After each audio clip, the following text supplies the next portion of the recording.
Assalamualaikum warahmatullahi wabarakatuh.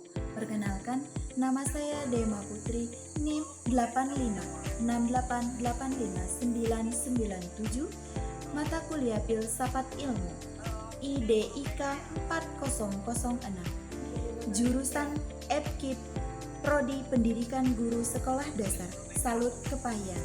Baiklah, di sini saya akan menyelesaikan tugas mandiri 1 mata kuliah Filsafat Ilmu yang menjelaskan tentang antologi, epistemologi, dan aksiologi. Baiklah teman-teman, sebelum kita menjabar yang lebih luas, kita akan mengetahui terlebih dahulu apa itu antologi. Nah, antologi di sini hal-hal yang dapat kita ketahui apa saja yang ada dalam bagaimana wujudnya.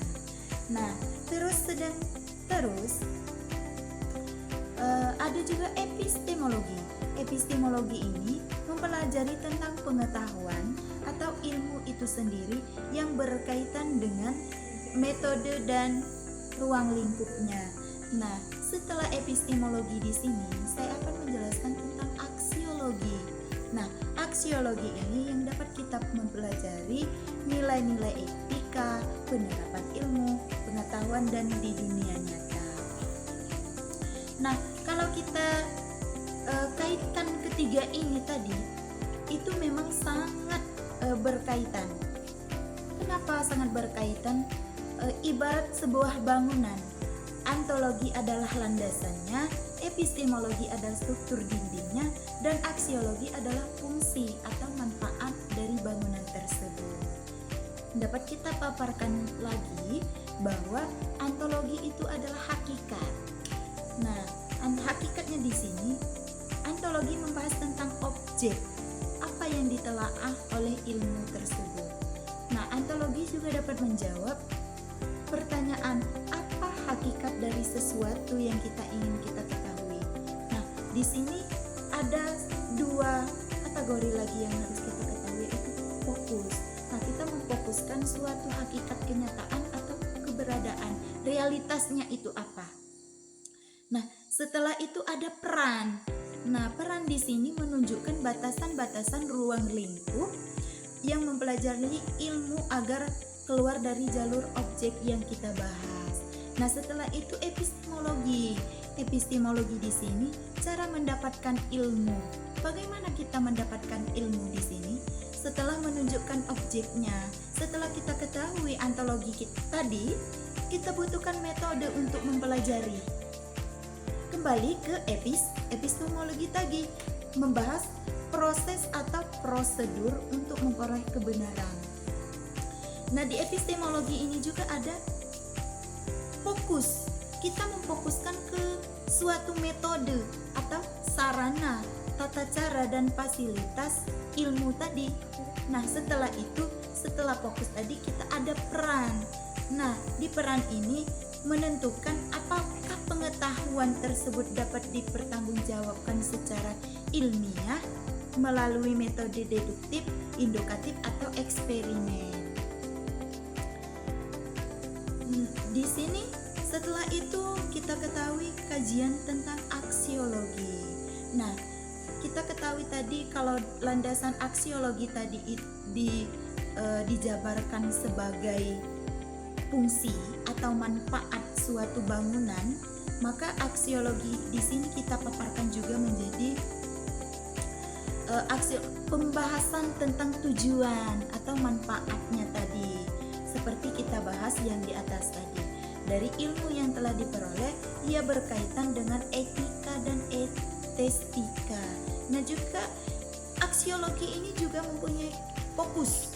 Nah, kita memfokuskan aksiologi ini nilai kegunaan ilmu dan tanggung jawab moral ilmuwan. Nah, setelah itu ada peran aksiologi ini tadi apa? Tadi kita memfokuskan ke nilai guna ilmu. Nah, peran nilai guna ilmu ini tadi bisa kita lihat dari perannya, menilai apakah ilmu tersebut berkaitan manfaat bagi kesejahteraan manusia atau justru merusak atau aspek etis lainnya. Nah, di sini tabel keterkaitan fondasi filsafat ilmu. Nah, di sini ada tabelnya kawan-kawan. Tabelnya di sini ada fondasi, pernyataan ilmu atau fungsi. Nah, fondasinya itu adalah antologi yang kita sebut dengan fondasi tadi. Nah, pertanyaan utamanya itu apa yang ingin kita ketahui dari fondasi tadi. Nah, setelah kita bertanya pertanyaan apa yang ingin kita ketahui, barulah kita kembali ke fungsi utama. Apa fungsi utamanya tadi? Apa fungsi antologinya tadi? Menetapkan objek material dan formal. Nah, setelah itu ada juga epistemologi. Nah, epistemologi tadi bagaimana cara kita mengetahuinya? Nah, cara kita mengetahuinya lagi kita kembali ke fungsi utama. Fungsi utama epistemologi itu apa? Menentukan metodologi dan keabsahan dari antologinya tadi. Nah, setelah itu ada aksiologi. Untuk apa ilmu itu digunakan? Untuk apa adanya aksiologi? Nah, setelah itu kita kembali ke yang fungsi utamanya tadi, menilai manfaat dan landasan etisnya tadi. Nah, setelah itu dapat kita simpulkan bahwa antologi, epistemologi, dan aksiologi ini merupakan satu kesatuan yang tidak bisa terpisahkan. Begitu teman-teman, tidak bisa kita pisahkan. Tanpa antologi, ilmu tidak memiliki arah karena tidak tahu apa yang sedang diteliti. Nah, dapat kita ketahui bahwa antologi ini sangat berperan dalam ketiga kaitan ini. Antologi ini, ketika tidak ada antologi, ilmu tidak memiliki arah. Karena kenapa? Tidak tahu apa yang akan sedang kita teliti. Nah, setelah itu tanpa epistemologi juga, ilmu hanya akan menjadi spekulasi atau mitos karena tidak memiliki metode pembuktian yang jelas. Hanya samar-samar kalau kita berbicara di dunia kita sekarang ini. Nah, setelah itu tanpa aksiologi juga ilmu bisa menjadi buta. Bisa menjadi buta dan berbahaya karena tidak memiliki kompas. Tidak memiliki kompas nilai, kompas moral. Untuk apa ilmu itu ditetapkan? Bisa ketika ketiganya ini